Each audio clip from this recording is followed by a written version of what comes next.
नमस्कार श्रोते हो, आपण सर्व कुशल मंगल आणि आनंदात आहात अशी मी आशा करते.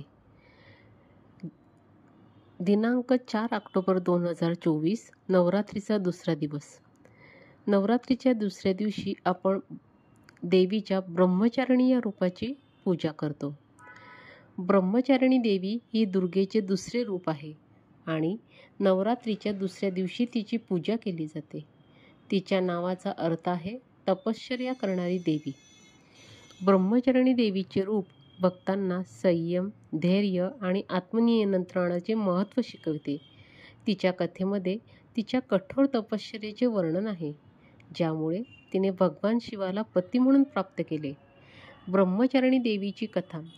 ब्रह्मचारिणी देवी पूर्वजन्मात सती म्हणून ओळखली जात होती, ज्यांनी भगवान शिवाशी विवाह केला होता. सतीने यज्ञकुंडात स्वतःला आहुती दिल्यानंतर तिने पुन्हा हिमालय राजाच्या घरी पार्वती म्हणून जन्म घेतला. आपल्या पूर्वजन्मातील शिवाविषयीची श्रद्धा आणि भक्ती कायम राहिली, त्यामुळे तिनं पुन्हा भगवान शिवालाच पती म्हणून मिळवण्याचा निश्चय केला. पार्वतीने आपल्या मनात हे ठरवले की ती भगवान शिवाला प्रसन्न करण्यासाठी कठोर तप करेल.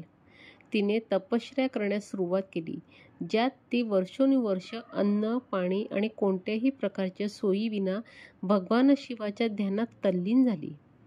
तिची तपश्चर्या इतकी कठोर होती की ती हजारो वर्ष उपवासावर होती. तिने कधी फक्त फळांवर तर कधी फक्त पानांवर जगली. काही काळानंतर तिने पानांवर देखील जगणे सोडले, त्यामुळे तिला अपर्णा असेही नाव मिळाले. तिच्या कठोर तपामुळे संपूर्ण ब्रह्मांड प्रभावित झाले. देवता आणि ऋषीमुनी तिच्या तपश्चर्याने चकित झाले.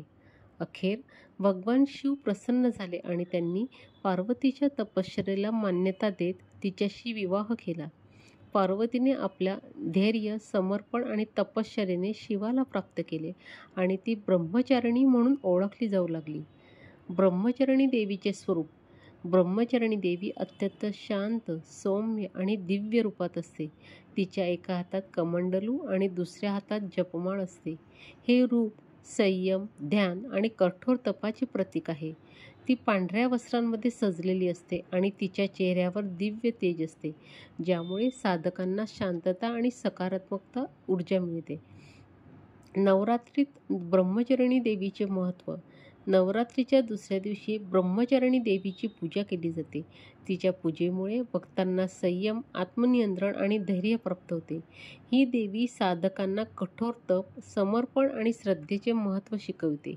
तिच्या आशीर्वादाने भक्तांच्या जीवनात आत्मविश्वास आणि सकारात्मक विचारांची वाढ होते. ब्रह्मचारिणीची उपासना केल्याने जीवनात येणाऱ्या अडचणींवर मात करण्याची क्षमता मिळते. ती भक्तांना त्यांच्या जीवनातील संघर्षात सहाय्य करते आणि त्यांना योग्य मार्गावर चालण्याची प्रेरणा देते. ब्रह्मचारिणी देवीची पूजाविधी. नवरात्रीच्या दुसऱ्या दिवशी ब्रह्मचारिणी देवीला प्रसन्न करण्यासाठी शुद्ध वस्त्र धारण करून पूजा करतात.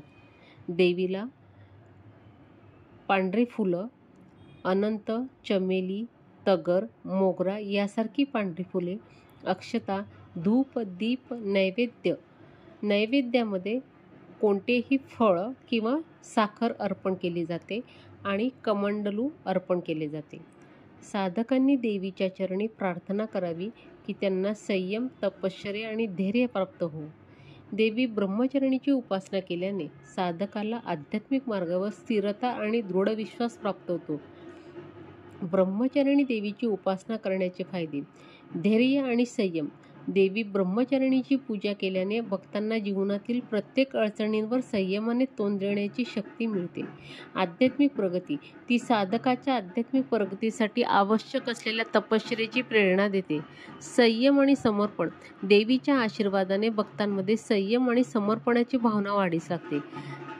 ध्यान आणि योगाचे महत्त्व. देवीच्या उपासनेत ध्यान आणि योगाचे महत्त्व आहे, ज्यामुळे मानसिक शांती आणि एकाग्रता प्राप्त होते. ब्रह्मचारिणी देवी ही शक्ती, संयम आणि तपश्चर्येचे प्रतीक आहे. तिच्या पूजेमुळे भक्तांच्या जीवनात शक्ती, आत्मविश्वास आणि सकारात्मक विचारांचे आगमन होते, ज्यामुळे ते जीवनातील सर्व आव्हानांचा सामना करू शकतात. श्रोते हो, आपण सर्वांनी ही ब्रह्मचारिणी देवीची कथा शांत चित्ताने ऐकली त्याबद्दल मी आपली आभारी आहे. आपल्याला कथा आवडली असल्यास ती शेअर करा आणि आमच्या चॅनलला सबस्क्राईब करा. धन्यवाद.